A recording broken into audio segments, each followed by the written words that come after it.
한국의 경제 기적은 끝났다.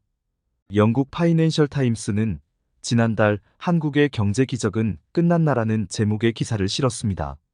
한국 경제가 과거의 성장 동력을 잃고 저출산으로 인한 인구 문제 때문에 미래 성장에 대한 우려가 커지고 있다고 보도했습니다.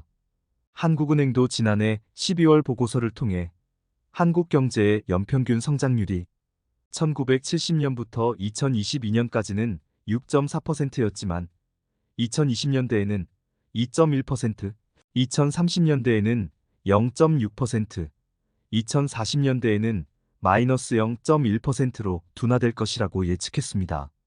한국 경제의 정점이 지나갔다는 피크 코리아 논란이 확산되고 있습니다.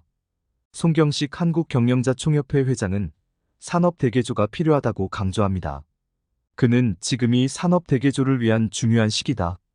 변화의 속도가 너무 빨라서 늦으면 2류, 3류로 떨어질 위험이 크다며 우리에겐 약 1년의 시간이 남아있다고 합니다. 손 회장은 산업대개조에서 가장 중요한 분야는 기술이라고 하며 과거에는 노동력을 무기로 글로벌 경쟁에 나섰지만 이제는 혁신 기술로 승부를 걸어야 한다고 강조합니다. 중국과의 기술 격차가 점차 줄어들고 있어 약 1년의 골든타임이 남아있다. 이 시간을 놓치면 중국에 추월당할 수 있다고 경고합니다.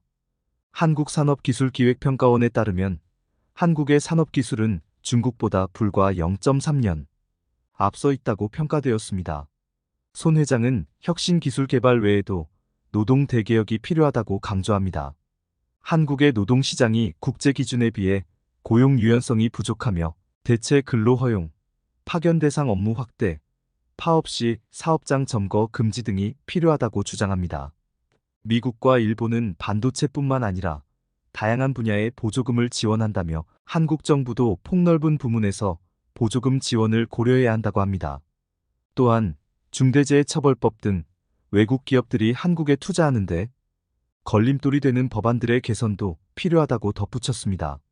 손 회장은 여야 모두 한국 경제 성장을 위한 변화 필요성에 공감하리라고 믿는다며 정부 예산과 세제, 정책이 뒷받침되는 큰 수준의 산업 개편이 필요하며 정치권이 기업 투자를 촉진하는 법안은 신속히 처리하고 방해가 되는 법안은 늦추거나 유예해야 한다고 강조합니다. 올해 한국 경제는 지난해보다 높은 성장률을 기록할 것으로 보지만 글로벌 경기 둔화와 고금리 지속 등 불안 요인들이 있어 경제 회복을 낙관할 수는 없다고 예측하며 트럼프 전 대통령이 당선되어도 한국 기업이 미국에 많은 투자를 하고 있어 큰 문제가 없을 것이라고 말합니다. 중국과의 경제 관계는 중국은 여전히 큰 시장이고 협력할 수밖에 없다며 한중 협력에 대한 공감대는 여전히 존재한다고 밝혔습니다.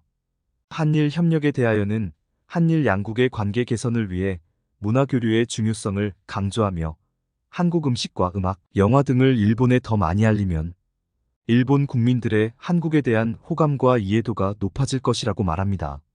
대한민국의 경제가 더욱 번창하기를 기원합니다.